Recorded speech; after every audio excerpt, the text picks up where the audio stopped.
So chapter 5 is called Plans Are Hatched. When Mr. Morales went into the kitchen to get a glass of water, I carefully opened the lock that doesn't lock and slipped out of my cage. I leaped over the chair, then scampered down the floor and hid in the corner behind the long curtains. Mr. Morales returned and sat down again. The children were still thumping and bumping and were now screaming and screeching as well. "Say, Humphrey, maybe you need some water too," he said, and leaned toward my cage. Oops, what happened? Let's see if we can get that to stay there. Mr. Morales gasped when he saw that it was empty. "Humphrey, where did you go?" "Oh, I should have known you'd escape. I'd run away from those kids too if I could. But do me a favor, Humphrey. Please, come out." In a panic, he darted around the room. "The kids in room 26 will hate me if I lose you," he said. I felt sorry for Mr. Morales, so I scratched around a little. "There you are," he said, bending down to take a look at me. "Now, let's get you back in your cage." Not quite yet, I thought. He reached down to pick me up, and I scampered forward just a few inches past his hand. "Don't do this to me, Humphrey," he said. "Cooperate." But I wasn't doing anything to him. I was doing something for him.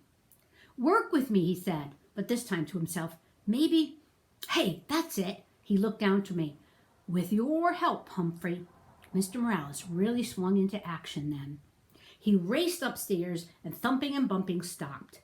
When he raced back downstairs, Willie and Brenda were with him. "Close all the doors, Willie," he said. But Dad," Willie whined. "Close them," the father said firmly. "Now." Goodness, I'm having trouble with my camera. There we go.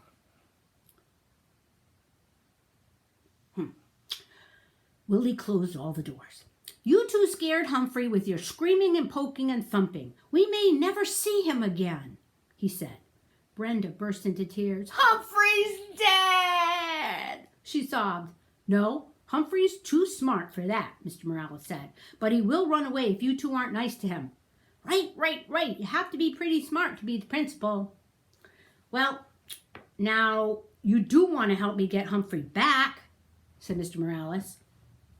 "Yes," the children shouted. Mr. Morales explained the plan. He said the only way to get me back in the cage was if they were working together. And they could only work together if they listened to him, really listened. Well, they were listening now, and they kept on listening, too, because he told them the most important thing they could do was to be quiet. So they were quiet. "I'm pretty sure he's still in the room. Our job is to lure him back into his cage," Mr. Morales said. He put the cage in the middle of the floor, and then he went to the kitchen and got a handful of sunflower seeds. Willie and Brenda helped to make a trail of seeds across the floor, leading to the cage.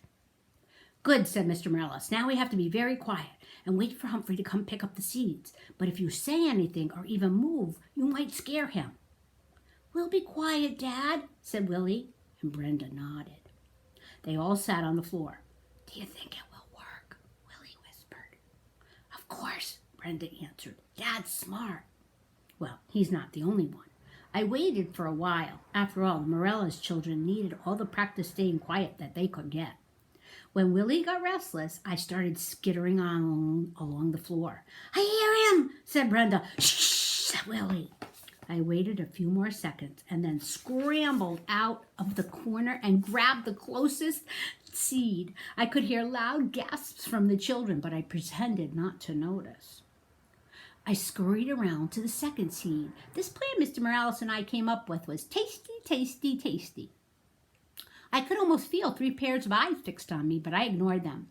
I grabbed up the third and fourth seed, hid them in my cheek pouch, and then stopped right outside the open door of my cage. Inside, Mr. Morales had left a lovely pile of sunflower seeds. It was nice to be free, but my cage was home after all. Besides, until the day somebody fixes the lock that doesn't lock, I can get out whenever I want. The kids were still quiet, so I made a run for the cage. Mr. Morales quickly closed the door, and the children began to cheer. "We did it," said Brenda. "Dad's the smartest man in the world," said Willie. "Hey, you guys helped. When we cooperate and work together, we make a pretty good team," said Mr. Morales to them. "Lo mejor," Willie agreed. "The best." Mr. Morales squatted down and winked at me. Of course, Humphrey helped too. Mr. Morales, I'll say, the rest of the weekend with the Morales family was fine. Sometimes the kids started interrupting their dad or mom, but Mr. Morales would remind them that they could be polite if they tried. Willie and Brenda tried. Mrs. Morales sold a house. It turns out that selling other people's houses is her job, and so they celebrated with pizza and ice cream. Brenda leaned in to hold me gently, or learned to. Willie even cleaned the poo out of my cage, which I appreciated. Life is good, I thought, as Mr. Morales drove me back to school Monday morning. Then I remembered Mrs. Brisbane and how she said I was a troublemaker and she was going to get rid of me. Humphrey, you are a true friend, said Mr. Morales as he carried my cage back into room 26. I'll never forget what you did for me. As soon as the class started on Monday, Heidi's mom came into the classroom and explained to everyone about taking me home on the weekends. How many of you would be interested? Asked Mrs. Hopper. Every single hand in the classroom was raised. Every hand except Mrs. Brisbane's. Still, it was a pretty good week. I got a 90% on the vocabulary test. I'll say I got 100. But she still didn't raise her hand, even though she promised. And Aldo talked more and more every night. On Tuesday night, he leaned in close and asked, Humphrey, do you ever wish you had a girlfriend? Like most hamsters, I'm pretty much of a loner, so I really hadn't thought about it before. Not sure, I squeaked. I'd like one, said Aldo, a real nice girlfriend. I felt sorry for Aldo. I squeaked extra loud when he performed with his broom balancing act for me. I was still thinking about him on Wednesday after everyone had left, while there was still light coming in the window. I meandered outside the cage to help myself to any mealworms that Heidi might have left behind when she fed me earlier in the day. The table was covered with newspapers, and while I nibbled, I browsed the news. All of life was there on the pages of the newspaper. Births and deaths, lost pets. Oh, so sad, sad, sad. Funny jokes, good news, and bad news. Then there were the ads. My, there were so many stories. Not just stores, not just Petorama, but Shoesorama and Foodorama and books galore and the wide world of tools. And there were other ads, too. One in particular caught my eye that afternoon, and it read, Work nights? Lonely? Want to meet others who work nights, too? The Moonlighters Club, for people who work at night. Meetings are held during the day on weekends. Hikes and outings to restaurants, parks, plays, movies, and much more. There was a name and a phone number at the end. I could hardly believe it.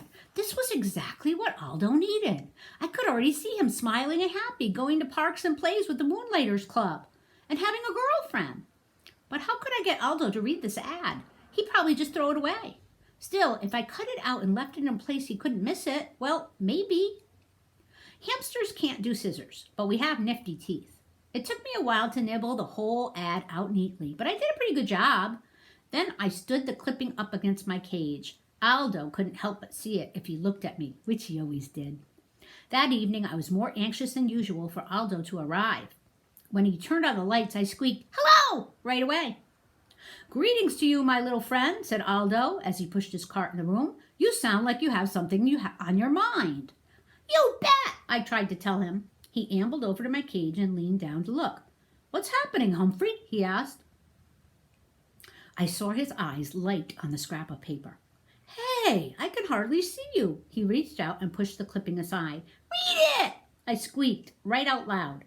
Of course, he didn't understand. He didn't even look at what the ad said. He just set it down next to the cage and leaned in closer to me. I was squeaking up a blue streak. "Look at it now!" "Calm down, Humphrey. I've got a treat for you," said Aldo. He reached into his pocket and pulled out a tiny bit of carrot. "Your pal Aldo will never forget you." My heart sank. You try to help a human and they don't pay attention. But as you know, I don't give up easily. I squeaked happily when he balanced his broom on his finger as usual, but my mind was on the Moonlighters Club and how to get Aldo there. After he left, I scrambled out of my cage, picked up the newspaper, clipping, and tucked it inside my notebook. Then I hid the notebook behind my mirror. If I didn't, somebody mean like Mrs. Brisbane might throw it away.